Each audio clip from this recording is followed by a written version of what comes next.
नमस्कार मित्रों, आज हिंदी साहित्य में सुनिए सुप्रसिद्ध हिंदी लेखिका मृदुला गर्ग जी की लिखी हुई कहानी डैफोडिल जल रहे हैं। तो मृदुला गर्ग जी हिंदी की सबसे लोकप्रिय लेखिकाओं में से एक हैं। वो कभी भी किसी परिचय की मोहताज नहीं रही हैं।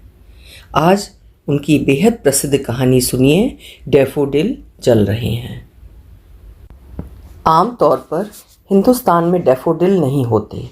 अच्छा है, आमतौर पर जो मिल जाएं उसका मिलना क्या मिलना। फिर भी एक जगह है जहाँ वे मिलते हैं, हिंदुस्तान की उत्तरी सरहद पर, कश्मीर की घाटी में। घाटी के उत्तरी हिस्से में ऊंचे ऊंचे पहाड़ हैं। उन पहाड़ों के बीच बसा एक शहर, नगर, कस्बा या गांव, पता नहीं। कभी इनमें से एक रहा होगा, दुनिया भर के सैलानियों के धावा बोलने से पहले। अब तो बस गुलमर्ग है। गुलमर्ग यानी फूलों का रास्ता, एक रंगीन सफ़र या सैलानियों की बंदरगाह। हाँ, सैलानी भी जहाज़ों की तरह होते हैं। उस जगह को ये नाम भी किसी सैलानी ने बख्शा होगा। बख्शा था। वो आया, पहले सर्दी में पथरीले पहाड़ों पर जमी सफ़ेद बर्फ़ देखी, फिर आया गर्मी में, पिघली बर्फ़ के नीचे से उमकती हरी घास देखी, वहीं ठहर गया। घास फैलने लगी, पथरीले पहाड़ हरी घास के लहलहाते ढलवान बन गए। दूर तक हरा ही हरा। उसे अच्छा लगा और नहीं भी। उसने फूलों की चंद किस्मों की अनगिनत बीज ढलानों पर छितरा दिए और लौट गया। बाकी काम मिट्टी, हवा, पानी और बर्फ़ के रक्षा कवच ने कर डाला। और यूं कश्मीर घाटी के उत्तरी हिस्से में बसे गुलमर्ग में डैफोडिल खिल उठे। खिलते रहे हर गर्मी में, सर्दी में, बर्फ़ के नीचे अपने बीज सुरक्षित रखकर। डैफोडिल खिले और नरगिस और आइरिस। गुलमर्ग में आए सैलानियों के लिए फूल देखना आम बात हो गई। मैंने पहल डैफोडिल वहीं देखा, गुलमर्ग में। पीले रंग का बड़ा सा फूल, 4 पंखुड़ियों और बीच में एक कटोरा सा। सब पीला। मुझे पीला रंग पसंद नहीं है। मतलब डैफोडिल देखने से पहले नहीं था, पर डैफोडिल देखकर लगा कोई हर्ज नहीं है, चलेगा, पीला रंग भी चलेगा। वैसे मुझे डैफोडिल देखने, गुलमर्ग जाने या कश्मीर की यात्रा करने का खास शौक नहीं था, बल्कि मैं वहाँ के बारे में सुनकर और पढ़ कर तंग आ चुकी थी। लगता था जिसके पास भी थोड़ा सा पैसा है, वो शादी करने के बाद फ़ौरन कश्मीर भाग जाता है और वहाँ से लौटकर उसे बहिश्त का नाम देता है। जैसे नई शादी हुए हर जोड़े के लिए वक्ती बहिश्त का होना ज़रूरी शर्त हो। अंग्रेजी में इस वक्ती बहिश्त को हनीमून कहते हैं। डैफोडिल की तरह हिंदुस्तान में आम तौर पर हनीमून भी नहीं मिलता।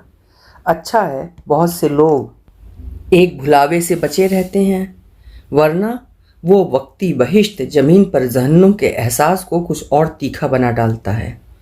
मुझे भुलावों का शौक़ नहीं है, मुझे बहिश्त का शौक़ नहीं है, मुझे कश्मीर जाने का शौक़ नहीं था, मुझे गुलमर्ग देखने का शौक़ नहीं था। मेरी शादी सुधाकर से हो चुकी थी। सुधाकर और मैं कॉलेज में साथ पढ़ते थे। हम एक दूसरे को बुरे नहीं लगते थे। सुधाकर को नौकरी मिली तो उसे लगा अब शादी कर लेनी चाहिए। मैंने बीए पास किया तो मुझे लगा नौकरी क्या करनी, अब सीधे सीधे शादी कर लेनी चाहिए। सुधाकर ने सोचा होगा वीना क्या बुरी है। मैंने भी सोचा सुधाकर क्या बुरा है। जाना पहचाना आदमी है, 3 साल साथ रहा, बुरा नहीं लगा। शायद इसी को प्रेम कहते हैं। और जो अब तक नहीं लगा, आगे चलकर क्यों लगेगा। लगा भी तो औरों की क्या गारंटी है। यानी बुरा कोई भी किसी वक्त लग सकता है। एक दिन पिक्चर देखकर बाहर निकले तो सुधाकर बोला, वीनू मुझसे शादी करोगी। मैंने कहा कर लूँगी। हमारी शादी हो गई। संयोग कुछ ऐसा था कि सुधाकर और मैं एक ही जाति और प्रदेश के थे, दोनों बनिए और दोनों उत्तर प्रदेश के। लिहाजा ना उसके माँ बाप ने अड़ंगा लगाया, ना मेरे माँ बाप ने। खुशी खुशी दान दहेज का सामान खरीदा, मेहमान जुटाए, बारात चढ़वाई और अग्नि की साक्षी दिलवाकर पंडित से हमारे फेरे करवा दिए। प्रेम विवाह हुआ भी और अपने शहर से भाग कहीं परदेश जाकर चोरी छिपे शादी करने का रोमांच तक नहीं मिल पाया। शादी होते ही सुधाकर बोला, हनीमून के लिए एक ही जगह है, कश्मीर, वहाँ के लिए बुकिंग करवा ली है। मुझे भी जाना होगा, मैंने पूछा।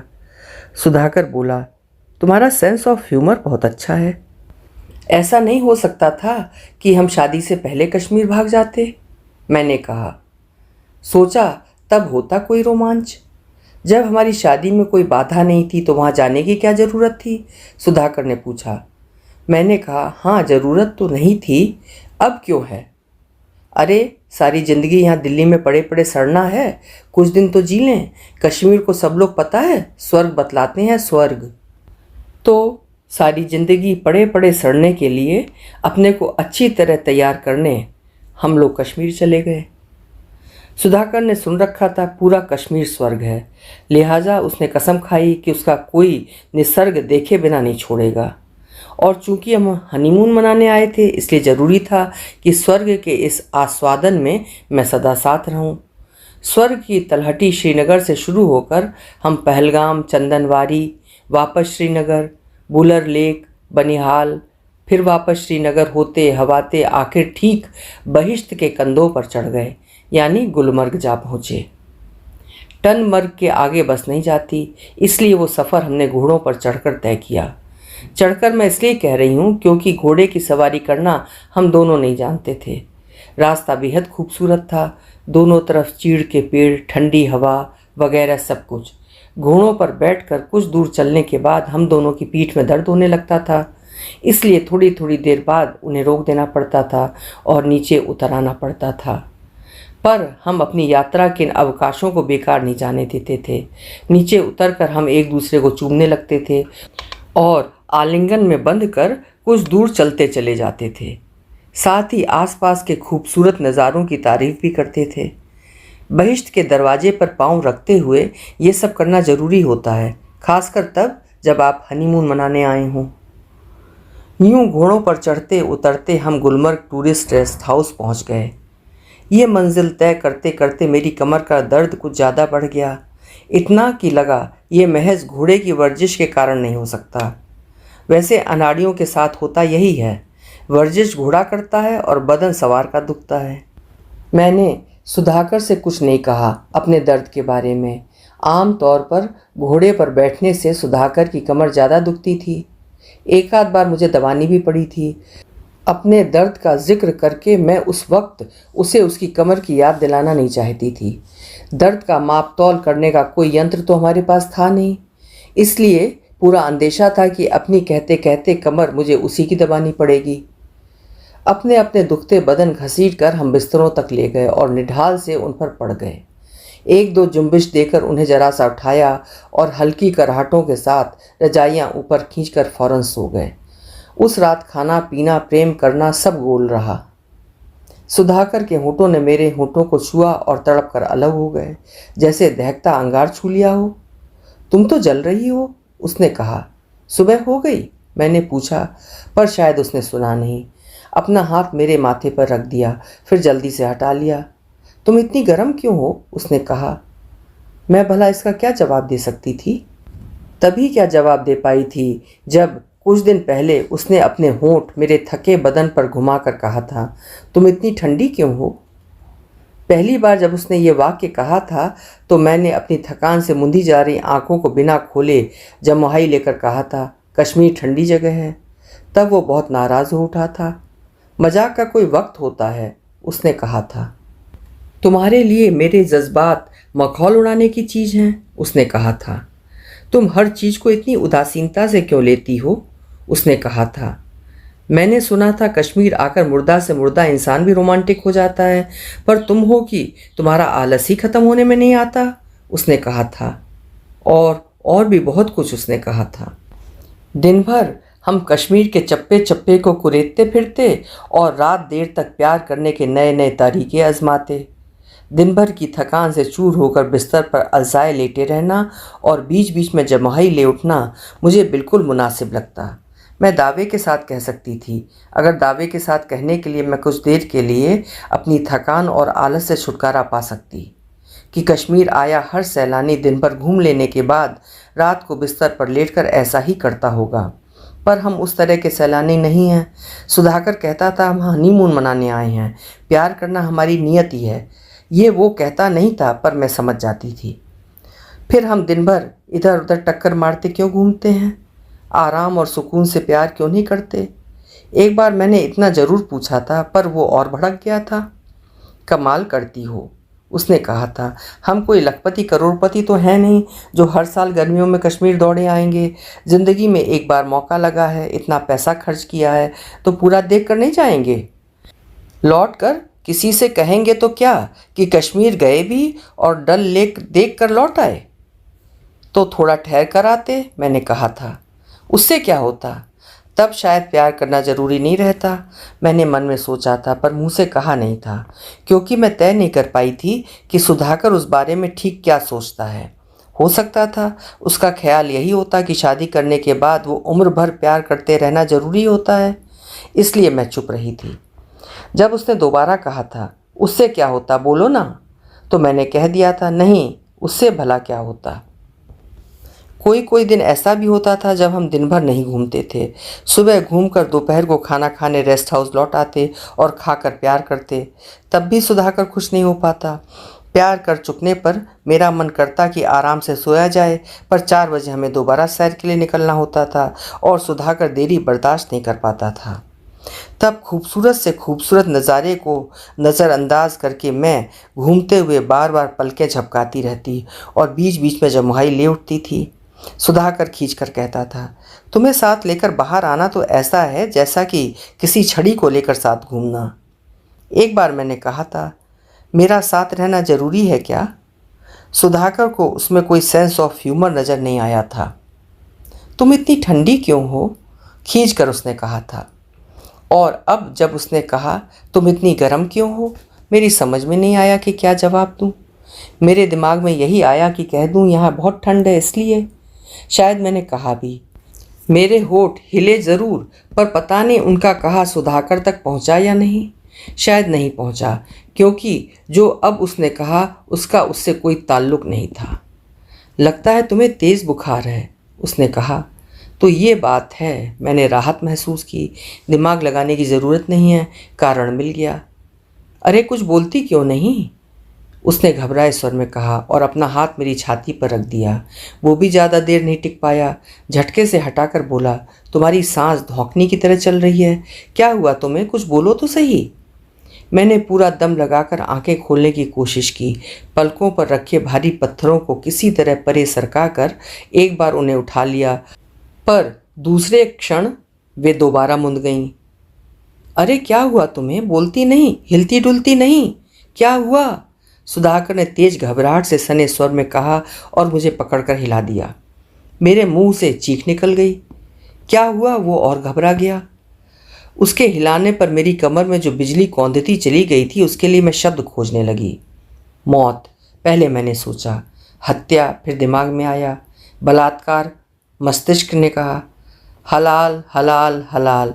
एक शोर सा मेरे सिर के अंदर उठा, पर जुबान तक आते ना जाने कब बुद्धि ने उसे पकड़कर मोड़ दिया। और दर्द, मैंने कहा। दर्द? सुधाकर ने दोहराया। दर्द और बुखार? ठहरो, मैं रेस्ट हाउस के मैनेजर से पूछ कर आता हूँ कि इधर कोई डॉक्टर है। चलो। इतनी गनीमत हुई कि मरने के बाद मैं स्वर्ग पहुंच गई। मैंने सोचा पूरे कमरे को आलोकित करती सामने जो कांति स्तूप सी स्त्री खड़ी है, अवश्य स्वर्ग की देवदूती होगी। स्वर्ग में देवदूतियां होती हैं या देवदूत? मैंने दिमाग पर जोर देने की कोशिश की। होगा, वे चाहे जो होते हों, ये और कुछ नहीं हो सकती स्वर्ग की देवदूती के सिवा, जिसके चेहरे की एक झलक देखकर मैं मरकर भी इतनी जीवंत ललक महसूस कर रही हूँ। कमरे में जिसके आने से एक जगमगाती ज्योति चारों ओर फैल गई है, उसे जीवर देखने के लिए मैंने कोशिश करके अपनी भारी आंखें एक बार फिर खोल लीं। मुझे धक्का लगा। ये देवदूत नहीं है, देवदूत लाल पैंट नहीं पहनते। मतलब ऐसा कोई कानून नहीं है कि लाल पैंट पहन ही नहीं सकते, पर जितना उनके बारे में पढ़ा सुना है, जिसके भरोसे मन में उनकी तस्वीर उभर सकती है, उससे यही विश्वास लगता है कि लाल पैंट वे नहीं पहनते। ये देवदूत नहीं तो मैं स्वर्ग में भी नहीं हूँ, और शायद मरी नहीं, जिंदा हूँ। अच्छा लगा जानकर कि मैं जिंदा हूँ। मैंने अपने सूखे होठों पर जबान फेरी और मुस्कुराने की कोशिश की, पर तभी सुधाकर ने मेरे मुंह में थर्मामीटर घुसेड़ दिया। ये मिसेस दस्तूर हैं, उसने कहा, मेरी देवदूती की तरफ इशारा करके। मैं नीचे मैनेजर से थर्मामीटर मांग रहा था कि ये मिल गई। इनके पति डॉक्टर हैं, पास के कमरे में ठहरे हैं। इन्होंने कहा गुलमर्ग में कोई डॉक्टर मिलेगा नहीं, श्रीनगर से बुलाना पड़ेगा। ज़रूरत हुई तो इनके पति कुछ दवा दे देंगे। सुधाकर बोल रहा था। मैं जगह रहकर उसकी बातें सुनने की कोशिश कर रही थी। तभी वो आगे बढ़ी और मेरे मुंह से थर्मामीटर निकाल लिया। मैंने जगह रहने की कोशिश छोड़ दी। अरे, ये तो 106 डिग्री बुखार है। देखिए ना मिसेस दस्तूर, 106 ही है ना? सुधाकर के त्रस्त स्वर से चौंक कर मैंने आंखें खोल लीं। वो मेरी तरफ देख रही थी। अब धीरे से मुस्कुरा दी, जैसे कह रही हो तुम्हें आंखें खोलने की ज़रूरत नहीं है, मैं सब देख लूँगी। मैंने आंखें बंद कर लीं। हाँ, उसने कहा और सुधाकर के हाथ से थर्मामीटर ले लिया। कमर में बहुत दर्द है, सुधाकर ने कहा। क्या करना चाहिए? पता नहीं इन्हें एकदम क्या हो गया। मैं डॉक्टर दस्तूर को बुलाती हूँ, उसने कहा। स्वर्ग भी है और देवदूत भी, बस मौत की कमी है। मेरी आंखें बंद थीं पर दिमाग काम कर रहा था। मुझे उसके सोचने के तरीके पे हंसी आ गई, पर मेरी कमर बगावत कर उठी। दर्द से खौफ खाकर बोली, मौत पर हंसो मत, मरना उतना आसान नहीं है। लो, मैं तुम्हें बेहोश भी नहीं होने देती। पर मेरा दिमाग भी कम नहीं था। बोला, तो मरो। और देवदूत की सूरत पर ध्यान जमा, सोने की मुद्रा में पसर गया।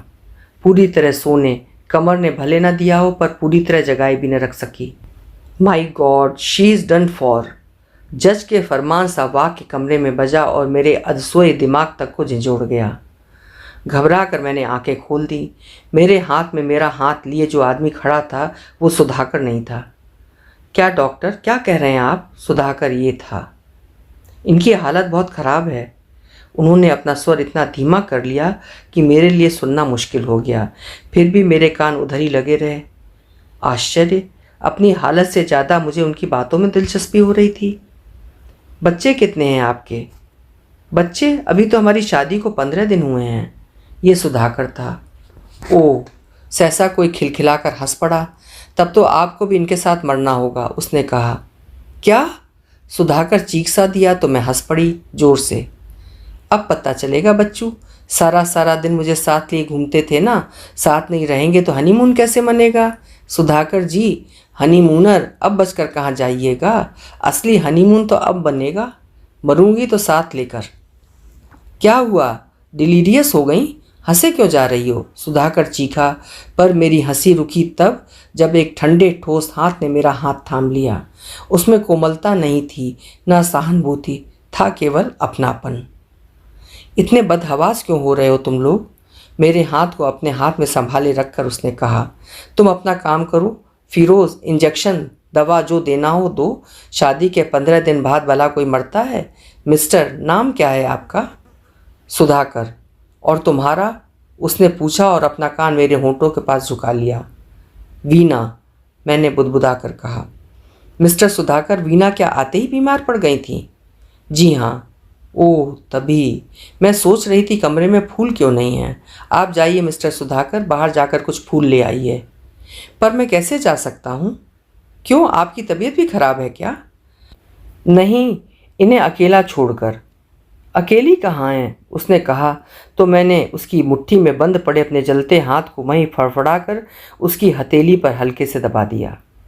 अभी तो डॉक्टर साहब दवा दारू करेंगे, आप जाइए ना, फूल लेकर आइए। कमाल है, आदमी के बीमार पड़ने का फ़ायदा क्या जो चंद फूल भी नसीब ना हो। जाइए ना, और तुम भी इंजेक्शन वगैरह जो देना हो देकर अपना रास्ता नापो।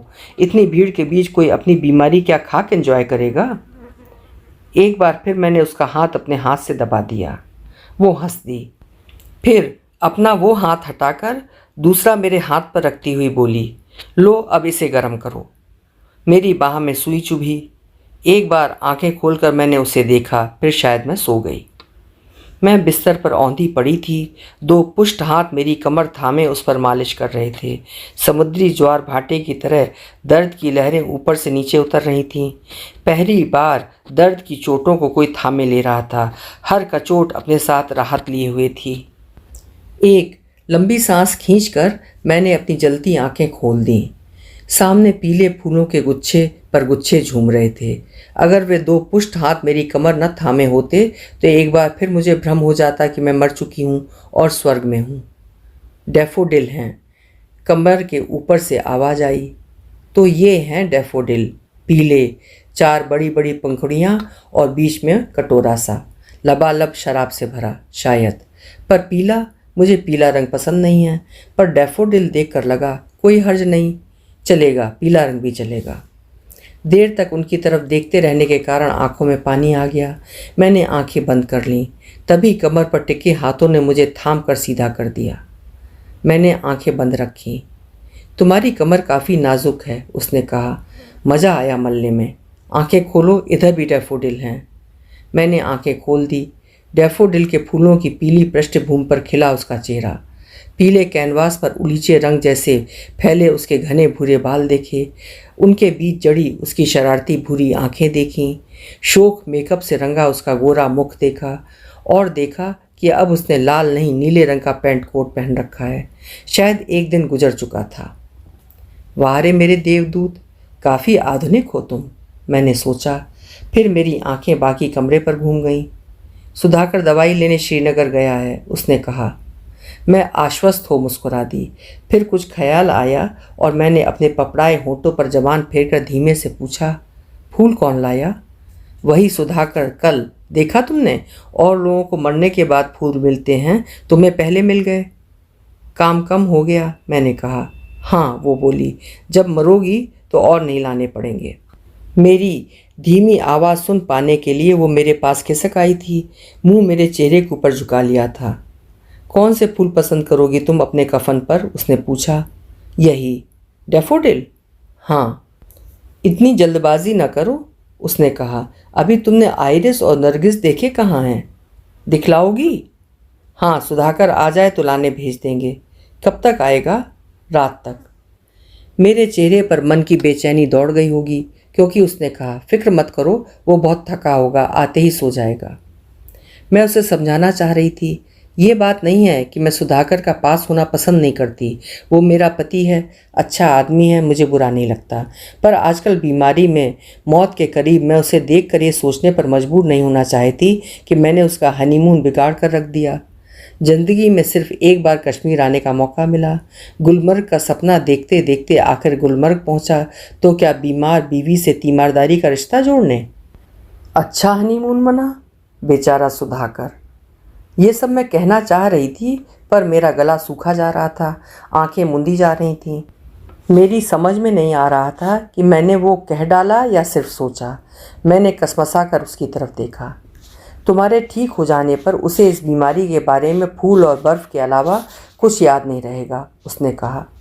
मैं समझ गई उसे कुछ समझाना ज़रूरी नहीं है। कल उसे खिल्लन मर्ग भेज देंगे, वो कहती गई। कहेंगे सबसे बढ़िया आइरिस वहीं खिलते हैं और वहाँ बर्फ़ है, बर्फ़ ही बर्फ़, दूर दूर तक, पास भी, ऊपर चढ़ाई तक। नीचे ढलान पर आइरिस का बड़ा सा गुच्छा हाथ में लेकर अपने कूल्हे ऊपर बर्फ़ में जमा कर एक बार जो फिसला तो सीधा गुलमर्ग आ पहुँचेगा। दृश्य मेरी आंखों के सामने साकार हो गया। मुझे हंसी आने लगी। खिलखिलाकर मैं हंसी भी, पर हंसी होंठों से फूटी नहीं, बस भीतर कुलांचे भरती रही। बाह में कुछ चुभा। मैंने एक आंख खोलकर देखा, वही डॉक्टर बाह में इंजेक्शन दे रहा है। वो बर्फ़ जिसकी ढलान पर सुधाकर फिसला आ रहा था धुंधली पड़ने लगी। ढाके की मलमल सी महीन धुंध उठी। एक छोर से दूसरे छोर तक बिछी चादर की झीनी परत हवा में धीमे से झूलती हुई, एक परत पर दूसरी परत उसकी पारदर्शिता को आच्छादित करती। बर्फीले नज़ारे से खेलता, उसे घूंघट की ओट में लेता धुंधलका, प्रहार को प्रस्तुत सितार के तारों सी कसी, दर्द से तनी नसों को सहलाता दुलराता, राहत भरा सलेटी अंधेरा, परत दर परत गिरती यवनिका, भ्रांति, निद्रा या सुखद छाँव, जो भी हो, आहिस्ता आहिस्ता बढ़ता सुकून। सोने और जागने के बीच दर्द के शिकंजे से बाहर फिसल आने के झुटपुटे में मैंने उसकी आवाज़ को कहते सुना, अगर तुम मर गईं तो हम तुम्हें वहीं खिल्लन मर्ग ले जाकर बर्फ़ के नीचे दफना देंगे, आइरिस से ढककर। क्यों, ठीक है ना? मैंने कहा। पर ऐसे नहीं, दूर होती जा रही उसकी आवाज़ ने कहा। उससे पहले एक बार तुम्हें खिल्लन मर्ग जाकर उसके बारे में पक्की राय कायम करनी होगी। ऐसे तो तुम डैफोडिल के लिए भी हाँ कह देती हो और आइरिस के लिए भी। दोनों के बीच फ़र्क करना ज़रूरी है ना? दूर से आ रही उसकी आवाज़ को मैंने एक बार अपने से बांधकर महसूस किया, फिर दूर होते जाने दिया। उफ, किस कदर ठंड है, सुधाकर कह रहा था। ऊपर से नीचे तक बर्फ में सना, हाथ में फूलों का बड़ा सा गुच्छा थामे वो अभी अभी खिल्लनमर्ग से लौटा था, बिल्कुल जैसा मेरे देवदूत ने कहा था। पर ये क्या आइरिस हैं? मैंने ध्यान से फूलों को देखने की कोशिश की। पीले फूल, 4 बड़ी बड़ी पंखुड़ियाँ और बीच में कटोरा सा, लबालब शराब से भरा, शायद। पर पीला? धत! मैंने सोचा, यहाँ क्या हर फूल पीला होता है?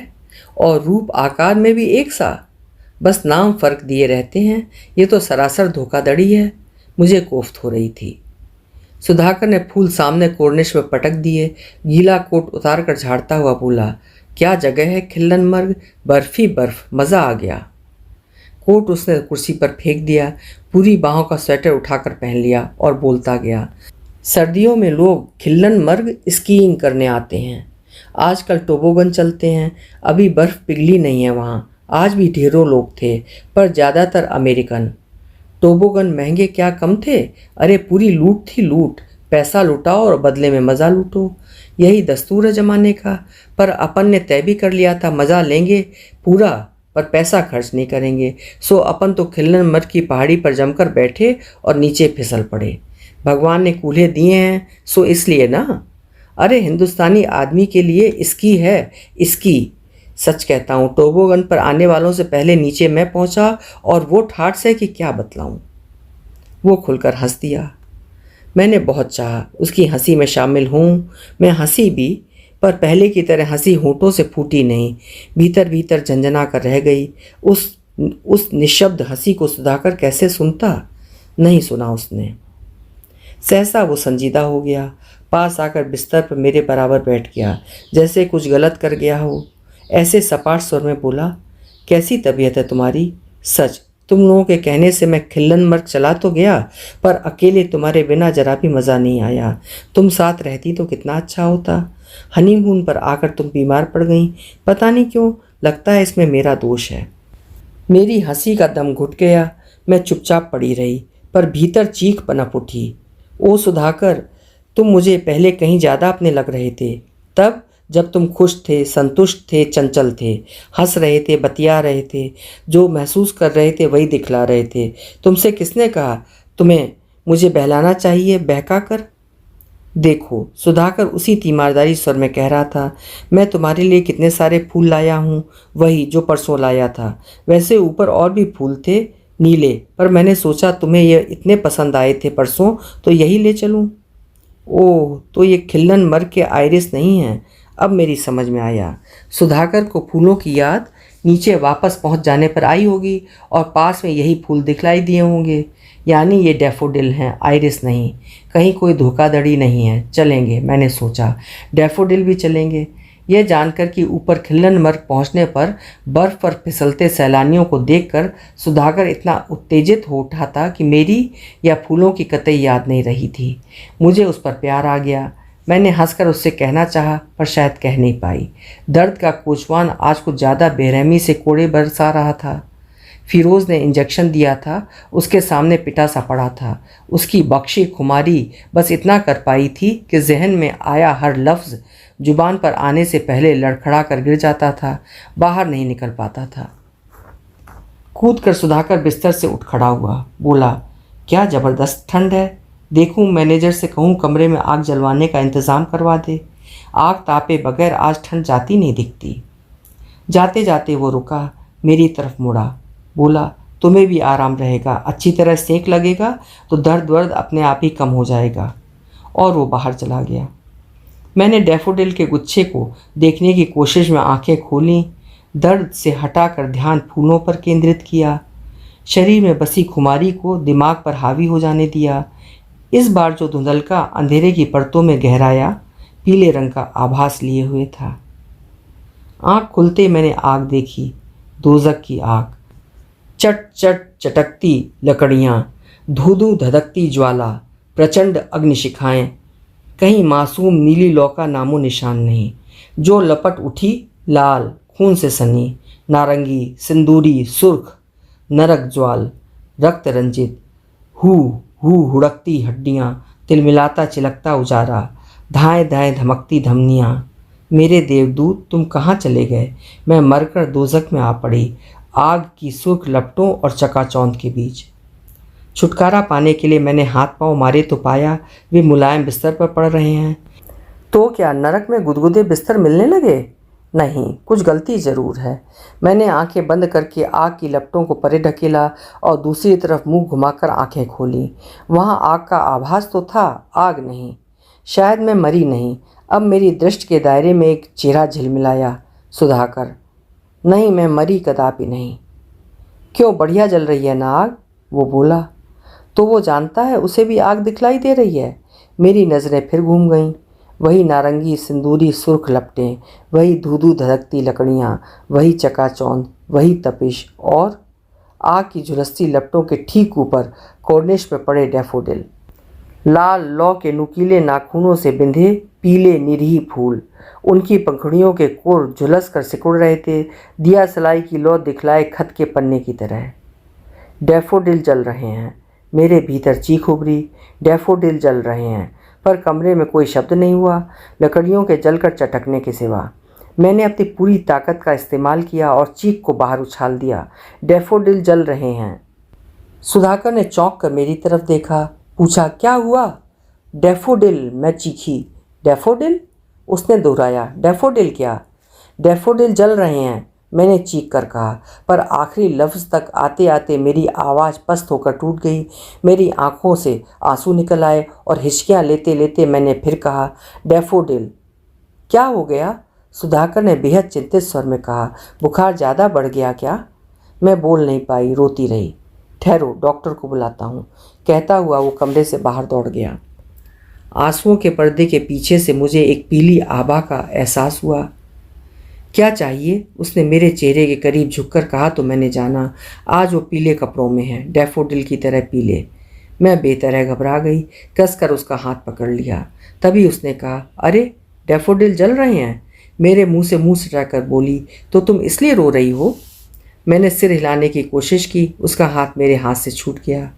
उसने आगे बढ़कर डैफोडिल उठा लिए और मेरे सिरहाने रख दिए। इन फूलों का नाम डैफोडिल है क्या? सुधाकर ने पूछा। हाँ, उसने कहा। और वे आग की गर्मी से जलने लगे थे? हाँ। ओह, सुधाकर ठठाकर हंस पड़ा। मैंने सोचा इन्हें डिलीरियम हो गया है या मालूम नहीं क्या मुसीबत आ गई। वाह साहब वाह, हद हो गई। वो देर तक हंसता रहा, इस बात की परवाह किए बिना कि वो उसका साथ नहीं दे रही। वो आग के पास जा पहुंची थी। उसने कुछ लकड़ियां खींचकर बाहर कर दी। आग का दायरा बढ़ गया पर पहुंच कम हो गई। कुछ लकड़ियों को फर्श पर पटक कर बुझा दिया। आग की तपिश कम हो गई। वो आकर मेरे पास बैठ गई। बोली, मुझे आग के ऊपर भुट्टे भूनकर खाने में बहुत मज़ा आता है, तुम्हें? मैंने गर्दन हिलाई। शायद। अभी फिरोज़ दूसरा इंजेक्शन लेकर आता है, तब तक सोचो आग की गरमाई कितनी सुकूनदेह है। मैंने आंखें बंद कर लीं। वक्त पर फिरोज़ आ जाएगा, मुझे उसका इंतज़ार करने की ज़रूरत नहीं है। इसे कहते हैं कमरा। दरवाजे की चौखट पर खड़ी वो कह रही थी, एक हमारा कमरा है, भीतर झांको तो पता नहीं चलता अंदर कोई जी रहा है। वो धीमे से हंसी, या मर रहा है। अरे आइए, अंदर आइए। सुधाकर उठकर खड़ा हो गया। वो अंदर आ गई। दवा दे दी? उसने पूछा। दवा? वो मैं तो ले आया हूँ श्रीनगर से, पर देने को मैंने सोचा डॉक्टर साहब बतलाएंगे तभी ना। आज फिर सुधाकर दवा लाने श्रीनगर गया था, अभी शाम गिरने पर लौटा है। लाइए मुझे दीजिए, मैं दे देती हूँ, उसने कहा। उसने ये नहीं पूछा कि लौटकर तुमने डॉक्टर से पूछ क्यों नहीं लिया। मेरी तरह वो भी जान गई होगी कि कुछ ही दिनों में सुधाकर अपेक्षा करने लगा है, वही आकर मुझे दवा देगी। उसके हाथ से गोली लेकर निकलते हुए मैं सहज भाव से मुस्कुरा दी। तो इस वक्त दर्द कम है? उसने पूछा। हाँ, कम है, मैंने कहा। कुछ देर वो अपनी भूरी आंखें मेरे चेहरे पर टिकाए रही, फिर धीरे से बोली, लगता है तुम नहीं मरोगी। नहीं, मैंने कहा। आप हमेशा मरने की बात क्यों करती हैं? सहसा सुधाकर फट पड़ा। क्यों, क्या हुआ? उसने पूछा।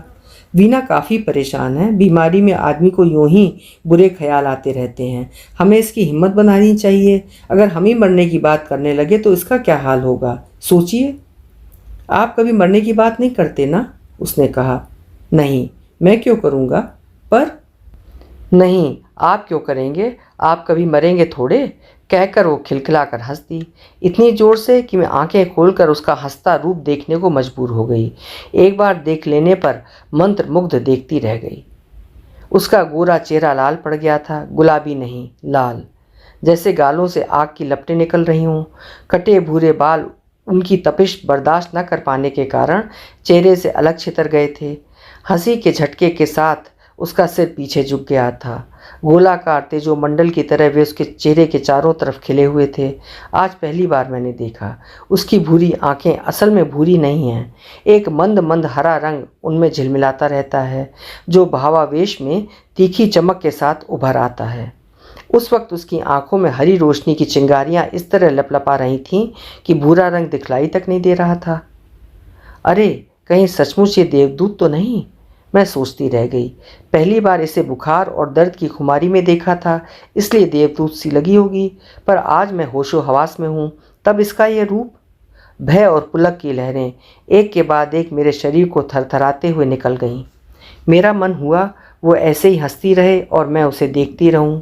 फिर डर से काँप कर मैंने आंखें बंद करने की कोशिश की, पर सफल नहीं हो सकी। भयभीत, सम्मोहित, पुलकित मैं उसे देखती रही। कभी ना कभी तो सभी को मरना है, मैंने सुना सुधाकर कह रहा है। सुनकर विश्वास नहीं हुआ। सचमुच उसने वो कहा है, और इतने क्षुब्ध स्वर में।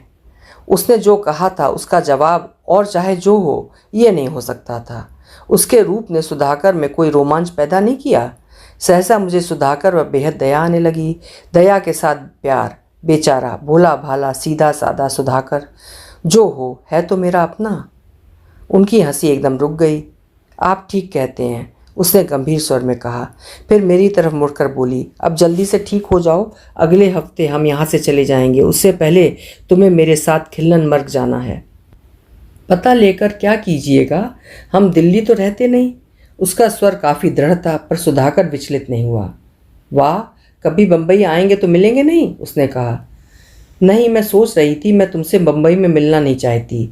आग और फूलों के बिना तुम्हारा अस्तित्व क्या है? जिंदगी में एक बार तुमसे मिलना, जी भर कर सिर्फ एक बार। और बात है मेरे देवदूत, पर बार बार? बम्बई की घुमस भरी शामों में ट्यूबलाइट के चुंधियाते प्रकाश में तुम्हें परखना? नहीं, इतनी ज़्यादती मैं बर्दाश्त नहीं कर सकूंगी। बम्बई में? वो हंस पड़ी। वहाँ क्या पता मैं आपको पहचान ही ना पाऊँ। सुधाकर का मुंह उतर गया, पर वो उसे नहीं मुझे देख रही थी। मैं हंस दी। तुम कैसे समझ जाती हो सब कुछ? ऐसे नहीं कहते जिना। एक लाड़ भरा उल्हाना डॉक्टर दस्तूर की तरफ से आया। आज पहली बार मैंने डॉक्टर दस्तूर को देखा है, इंजेक्शन से अलग करके। डॉक्टर दस्तूर नहीं, फ़िरोज़। वो उन्हें फ़िरोज़ कहती है। उनके बाल, भूरी आंखें, त्वचा की चमक, सब में सुनहलापन है। उनका व्यक्तित्व पिघले सोने की तरह है, ऐसा जो आसानी से गढ़ा जा सकता है। ठोस हो चुकने पर भी कुछ हद तक तोड़ा मरोड़ा जा सकता है, पर मन नहीं होता ऐसे करने को। एक सुखद स्थिरता है उनमें, जो वो जैसे हैं वैसे ही उन्हें रहने देने पर बाध्य करती है। आज मैं कुर्सी पर बैठी हूँ अपने कमरे में। वे सब भी हैं, सुधाकर, फ़िरोज़ और जिना। आज पहली बार वो मेरे लिए सिर्फ देवदूत नहीं, जिना भी है। परसों सुबह वे दोनों बम्बई वापस जा रहे हैं। अब मैं ठीक हूँ। ऐसे नहीं कहते जिना, फ़िरोज़ ने कहा था, और वे सुधाकर की तरफ मुड़ गए थे। कभी बम्बई आएँ तो ज़रूर मिलिएगा, बहुत खुशी होगी हमें। अपना पता मैं आपको दे दूँगा, उन्होंने कहा। हम पर आपका इतना एहसान है, सुधाकर ने कृतज्ञ स्वर में कहा, और हम आपसे मिले भी नहीं, कैसे हो सकता है? सुनकर सच बड़ा गुस्सा आया मुझे। उस बेचारी ने मेरी जान बचाई है, इसका मतलब ये तो नहीं कि हम उसका जीना मुहाल कर दें। जब भी बेचारी बाहर की ठंडी हवा खाने के लिए घर का दरवाज़ा खोले तो हम चौखट पर नज़र आएं, अपना शुक्रिया साथ लिए। धत, ये कोई बात हुई? ज़िंदगी बचाई है, ठीक है, ज़िंदगी भर का ठेका तो नहीं लिया। दयनीयता और हंसी के मिले जुले भाव से मैंने उसकी तरफ देखा। मुझे आश्वस्त करती हुई वो एक बार मुस्कुराई, फिर बोली, ठीक है, आखिरी दिन ले लीजिएगा। कहते कहते मुझे लगा वो बहुत गंभीर हो गई है। शायद मेरा भ्रम था, पर मेरे साथ फ़िरोज़ ने भी चौंक कर उसकी तरफ देखा। उधर देखते देखते उन्होंने हाँ भी कहा था, पर अनमने भाव से, अपने ख्यालों में खोए खोए। परसों जा रहे हैं ना आप? सुधाकर ने कहा। कुछ देर उसका प्रश्न हवा में टंगा रहा। फिर फिरोज़ ने कहा, हाँ। कहाँ? जिना ने पूछा। बम्बई, सुधाकर ने कहा। वो तो परसों जाएंगे, उसने कहा। अभी तो कल बीच में है। कल हम खिल्लन मर्ग जाएंगे, तुम भी, आखिरी बात उसने मुझसे कही। ये अभी बहुत कमज़ोर हैं, सुधाकर ने बाधा दी। 3 मील चढ़ाई चढ़कर जाना मैं नहीं समझता इनके लिए ठीक होगा। क्यों डॉक्टर दस्तूर, आपकी क्या राय है? फिरोज़ अभी तक जिना को देख रहे थे। अब चौंक कर उन्होंने कहा, हाँ वीना, तुम्हें कैसा लग रहा है, चल सकोगी तुम? हाँ, मैंने कहा। मेरा छोटा उत्तर सुधाकर के शब्दों की बाढ़ के नीचे दब गया। अरे उनसे पूछेंगे तो कह देंगी हाँ, पहले भी यही हुआ था। अगर श्रीनगर में कह देती तबीयत ठीक नहीं है तो हम गुलमर्ग आते क्यों?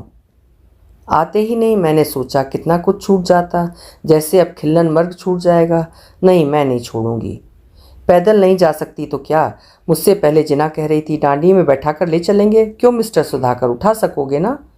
मैं सुधाकर बेचारा हकला गया। मैं और वो दोनों खिलखिलाकर हंस पड़े। चलिए, माफ़ किया, उसने कहा।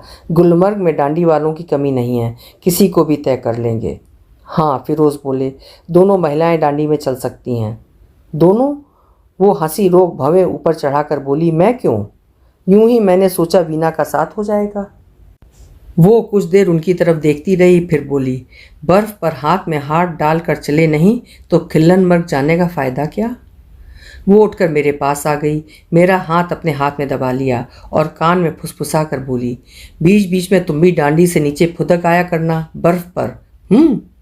मैं तुम्हारे साथ रहूँगी, मैंने भी फुसफुसा कर कहा। हम खिल्लन मर्ग पहुँच गए। सुधाकर के मुंह से मैंने उसके बारे में काफ़ी सुन रखा था, पर खुद वहाँ आना और बात थी। खुद मेरे पैरों का बर्फ़ के नरम फैलाव में धस धस जाना, खुद मेरे हाथों का बर्फ़ की पिघलती छुअन महसूस करना, खुद मेरी आंखों के सामने बर्फ़ पर पड़ रही सूर्य किरणों का 7 रंगों में बट जाना और बात थी। जिना ने आज फिर लाल कोट पैंट पहन रखा है, उसके ऊपर नायलॉन का मोटा लबादा जिसके भीतर रुई भरी है, वो भी लाल। सफ़ेद बर्फ़ पर सूरज की रोशनी के नीचे वो अग्निशिखा सी चमक रही है। दूर किसी अनजान बिंदु पर टिकी उसकी सपनीली आंखें रह रहकर एक वहशी हरी कौन से चमक उठती हैं। उसकी भूरी आंखों में हरी चिंगारियां जब तब लहरा जाया करती हैं। मैं जानती हूँ, पर ऐसी हरी लौ पहले कभी नहीं देखी। हो सकता है वो इसलिए हो क्योंकि आज पहली बार मैं उसे खुले में सूरज की रोशनी के नीचे देख रही हूँ। अब तक जब भी उसे देखा है तो कमरे के भीतर की फीकी रोशनी में। बर्फ़ पर हंसती दौड़ती वो सहसा होंठ दांतों के नीचे भींच लेती है और गंभीर हो उठती है, पर कुछ देर के लिए। फिर सिर झटक कर बाल हवा में छितरा देती है और भिजे होंठ छोड़ खुलकर हंस देती है। बार बार दांतों के नीचे आकर उसके होंठ सूज आए हैं और रोज़ से ज़्यादा मांसल लग रहे हैं। मुझे एक दिलचस्प ख्याल आया है, ज़रूर प्यार कर चुकने पर वो ऐसी दिखती होगी। हवा में बांधी गई रस्सी पर चलने वाली सर्कस की नटी की तरह उसकी चाल में अजीब चेतन पैनापन है। लग रहा है उसका लिया हर कदम कपकपाते रोमांच से भरा है, जिसकी विद्युत तरंगें उसके शरीर से फूटकर हमारे शरीर को झंझनाए दे रही हैं। इतने अभिभूत चैतन्य भाव से आज तक मैंने किसी की मौजूदगी महसूस नहीं की। बार बार मुझे ख्याल आता है और अचरज होता है कि हमारे आसपास मंडराते लोग उनकी मौजूदगी से रोमांचित क्यों नहीं हो रहे। शायद हम जहाँ भी जाते हैं अपने साथ एक बंद गोल दायरा ले जाते हैं। जो हमारे साथ उसकी परिधि के भीतर होते हैं वही हमें महसूस कर सकते हैं, परिधि के बाहर के लोग नहीं। एक बात का मुझे यकीन है, मेरी तरह फिरोज़ भी दायरे के अंदर हैं, बाहर नहीं। मेरी तरह वे भी उसे महसूस कर रहे हैं। जब वो कहीं दूर देख रही होती है तो मैं कई बार देखती हूँ वे उसी को देख रहे हैं। और सुधाकर, पर उसका ख्याल मुझे बहुत बाद में आया था। हमारे देखते देखते जिना खिलखिलाकर हंस पड़ती है, अपने एक हाथ में मेरा हाथ पकड़ती है, दूसरे में फिरोज़ का, और बर्फ़ पर दौड़ पड़ती है। दौड़ते दौड़ते अचानक रुक जाती है और हम उसे साथ लिए बर्फ़ पर लुढ़कते जाते हैं। एक दूसरे का सहारा लेकर उठते बैठते वो फिर खिलखिलाकर हंस पड़ती है और उसकी हंसी हमें मजबूर करती है कि हम भी खिलखिला दें। होते होते मैंने पाया उसकी मौजूदगी मुझ पर इस कदर हावी हो चुकी है कि मैंने उसका विश्लेषण करना ही नहीं, उसके बारे में सोचना भी बंद कर दिया है। मंत्र मुग्ध मैं वही करती जा रही हूँ जो वो कर रही है या जो मुझसे करवाना चाह रही है। मैं और फिरोज़ भी। पिछले 5 महीनों से यहाँ लगातार बर्फ़ पड़ती रही है। एक परत पर दूसरी परत जमकर शीशा बन गई है। उस ठोस ठंडे विस्तार पर पिछले दिनों फिर ताज़ी बर्फ़ पड़ी है, मुलायम और चूड़ा चूड़ा। धक्का खाते ही ठंडा सफ़ेद बुरादा सतह से उछल पड़ता है, हमारे कपड़ों पर छिड़काव करता। हम हाथों से ताज़ी बर्फ़ खोद रहे हैं, खोदकर फव्वारे सी हवा में उछाल रहे हैं, गोले बनाकर एक दूसरे पर फेंक रहे हैं, दूसरों के गोले से अपने को बचाते बर्फ़ पर दौड़ रहे हैं, अपने गोले फेंकने के लिए दूसरों के पीछे दौड़ रहे हैं और हंस रहे हैं, निशाना चूक जाने पर और निशाना बैठ जाने पर भी। असल में हम नहीं जानते हम क्यों हंस रहे हैं। वो हंस रही है तो हम हंस रहे हैं, बात बेबात उस पर, अपने पर, उसकी अपनी हंसी पर। बर्फ़ का सपाट मैदान ख़त्म हो रहा है, जगह जगह ढलान दिख रहे हैं, कहीं आइरिस की नीलिमा और कहीं डैफोडिल के पीलेपन में डूबते बर्फ़ से ढके ढलान। सैलानी टोबोगन पर जमे ढलानों पर फिसल रहे हैं। बाईं तरफ बर्फ़ का ढलवां मैदान नहीं, खड़ी चढ़ाई है। हम चोटी पर हैं, नीचे खाई है, उधर कोई नहीं जाता। गाइड सबको दाईं तरफ भेज देते हैं। नौसिखिए डर रहे हैं, एक्सपर्ट हंस रहे हैं। टोबोगन पर लोग फर्राटे से ढलानों के नीचे फिसल रहे हैं, हवा की तेज़ी से। उनकी दुनिया से अलग कुछ हम जैसे बेफिक्रे लोग हैं जो बिना सहारे छोटे छोटे ढलानों पर फिसल रहे हैं। ऐसे लोग जिन्हें खेल में दक्षता नहीं, क्षणिक स्फूर्ति चाहिए। बर्फ़ का स्पर्श, हवा की सरसराहट, बदन का खुलना, किसी का साथ और मिलकर हंसने का मौका काफ़ी है हमारे लिए। एक दूसरे का हाथ पकड़कर हम बर्फ़ पर बैठ रहे हैं, पैरों को आगे जमाकर धक्का मार रहे हैं और लुढ़क कर नीचे पहुंच रहे हैं। बर्फ़ से सने हम एक दूसरे को थामे बेतहाशा हंस रहे हैं, खड़े होकर कपड़ों से बर्फ़ झाड़ रहे हैं और दोबारा ऊपर दौड़ रहे हैं। हाँफते हाँफते ऊपर पहुंच रहे हैं और बर्फ़ पर ढहे जा रहे हैं। लंबी सांसें भरकर सुस्ता रहे हैं, फिर बदन को ढकेल कर नीचे फिसल रहे हैं। एक ढलान से दूसरी ढलान तक, एक चढ़ाई से दूसरी चढ़ाई पर, नशे में धुत, अलमस्त, कभी इस तरफ कभी उस तरफ। कब हमारा दिशा ज्ञान हमसे छूट गया हमें पता नहीं चला। उस एकसार बर्फीले भूदृश्य में दाएं बाएं उत्तर दक्षिण का फर्क करना था भी मुश्किल। तुम थक गई हो, उसने मुझसे कहा, अब आराम करो। हाँ, थक तो गई। मैं वहीं बर्फ़ पर लेट गई। उसने अपना लबादा उतारा और मुझे उसमें लपेट दिया। मेरी सलवार कमीज़ और उस पर पड़ा कोट गीला हो चुका था। उसके लबादे का निचला हिस्सा उनकी बनिस्बत काफ़ी सूखा था और गर्म भी। वो मेरे पास बैठ गई, अपने दोनों हाथों से मेरा चेहरा थामा और नीचे झुककर मेरी आंखों पर एक एक चुम्बन दे दिया। मेरी पलकें मुंद गईं, चुम्बन लेने पर अपने आप से मुंद गईं। बाद में भी मैंने उन्हें खोला नहीं।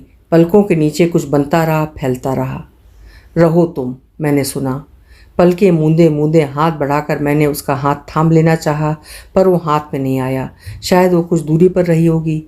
उसके लबादे की आरामदेह गरमाई के नीचे मेरे बदन के पोर पोर में बसी थकान सुकून पाने लगी। मेरी आंखें एक बार भी नहीं खुलीं, बंद की बंद नींद की खुमारी में डूब गईं, डूबी रहीं देर तक। उधर मत जाइए, उधर खाई है। मुझे लगा सुधाकर चीख रहा है। जिना, मेरी अर्धसुप्त चेतना को झकझोरती एक भयानक चीख गूंजी। मैं उठी और जिस तरफ सुधाकर और फिरोज को भागते देखा उधर दौड़ पड़ी। मेरे साथ बर्फ़ पर खेल रहा सैलानियों का पूरा हुजूम। फिर हम सब एक साथ रुक गए, सरहद पर आकर। आगे जाना नामुमकिन था। एक कदम आगे खाई थी, सीधे नीचे जाती गहरी खाई। खाई में नीचे, बहुत नीचे, बेशुमार खिले डैफोडिल के पीले फूल और उनके बीच सूरज की रोशनी में चमकता एक छोटा सा लाल धब्बा। फिर सब गड्ढमड्ढ हो गया। फिरोज़ की वो खौफनाक चीख चारों दिशाओं में टकराकर अब तक सिर धुनती भटक रही थी।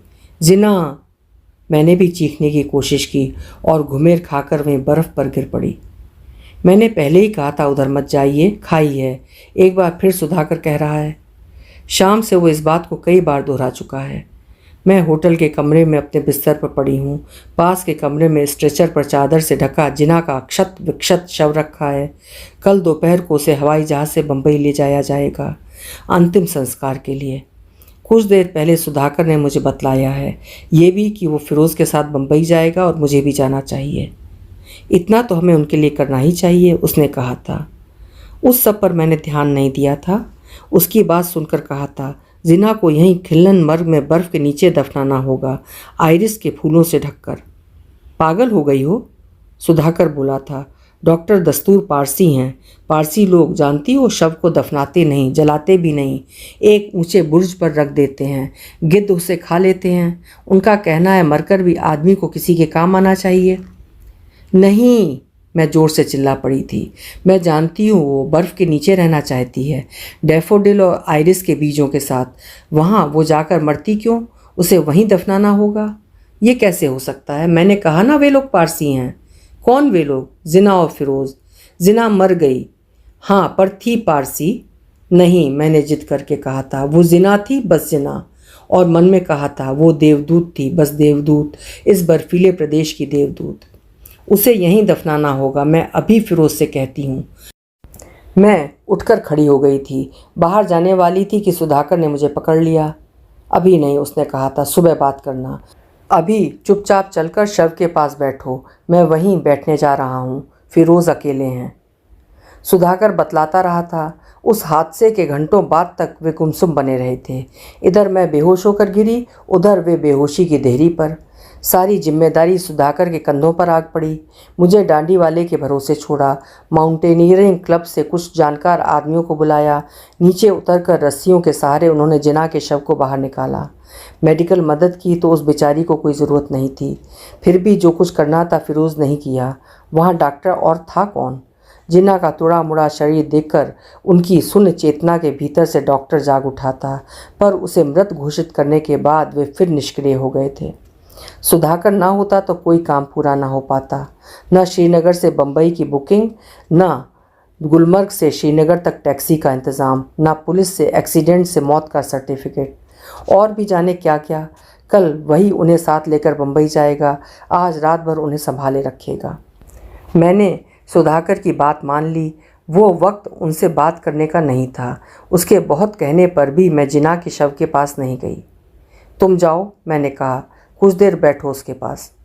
जाने से पहले एक बार फिर उसने गहरे विषाद के साथ कहा, मैंने पहले ही कहा था उधर मत जाइए, खाई है। और उसकी आंखें नम हो आईं। अनायास मैंने दोनों हाथों से उसका चेहरा थाम लिया, अपने चेहरे से सटा लिया और देर तक उसकी आंखों की नमी महसूस करती रही। अगली सुबह मेरे नाम डाक से खत आया था। जिना का लिखा था, मेरे देवदूत, चौंको मत। ये कहने का अधिकार सिर्फ तुम्हें नहीं औरों को भी हो सकता है। और लोग भले ही मेरी मौत को हादसा मानकर अलग कर दें, मैं जानती हूँ तुम नहीं कर सकोगी, इसीलिए तुम्हें खत लिख रही हूँ। आज से 2 महीने पहले मैंने तय कर लिया था अपनी मौत के लिए वक्त और जगह मैं खुद चुनूंगी। पिछले 2 महीनों में हिंदुस्तान में कहाँ कहाँ नहीं घूमे। इससे पहले कोई जगह पसंद नहीं आई, या शायद वक्त मौजू नहीं था। गुलमर्ग पहुँचने पर खिल्लन मर्ग देखा, फिर तुम मिली। मैंने तय कर लिया आगे सफ़र नहीं करूँगी। अच्छा सच बतलाओ, रश्क मत करना, मुकाबला तुमसे नहीं है। इतनी खूबसूरत मौत तुमने पहले किसी की देखी है? नहीं ना? हाँ, तुम ये मत समझ लेना कि मौत ही खूबसूरत होती है या मौत खूबसूरत ही होती है। दरअसल खूबसूरत सिर्फ ज़िंदगी होती है, पर मौत उसका हिस्सा ज़रूर बन सकती है। जानती हो, जब कोई आदमी ज़िंदगी से बहुत बहुत प्यार करता है तो उसके लिए मरना बहुत बहुत आसान हो जाता है। हाँ, तुम अभी नहीं मर सकती। तुम्हें अभी ज़िंदगी से प्यार करना सीखना है, और सुधाकर से भी। प्यार अपने आप नहीं होता, सीखना पड़ता है। एक बार सीख लो तो पता चल जाता है कि बामानी प्यार सिर्फ प्यार करना होता है। कैसे किया जाए ये नहीं, बदले में प्यार पाना तो बिल्कुल नहीं। कुछ लम्हों के लिए देवदूत मिल जाए तो और बात है, पर देवदूत कुछ लम्हों से ज़्यादा नहीं टिकते। एक बात और, अगर फिरोज़ मेरा अंतिम संस्कार बम्बई जाकर करना चाहे तो तुम मना मत करना। अपने शव से मुझे मोह नहीं है।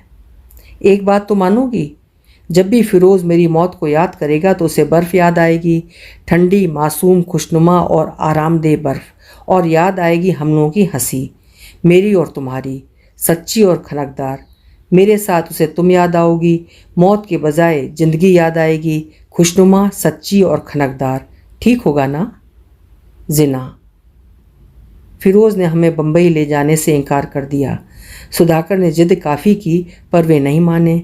अच्छा हुआ उन्होंने मना कर दिया, मुझे नहीं करना पड़ा। अब मैं कुछ दिन और यहाँ रहना चाहती हूँ। अभी आप सुन रहे थे मृदुला गर्ग जी की लिखी हुई लंबी कहानी डैफोडिल जल रहे हैं। उम्मीद करती हूँ कहानी आपको पसंद आई होगी। फिर मिलेंगे। आपका समय शुभ हो, मंगलमय हो।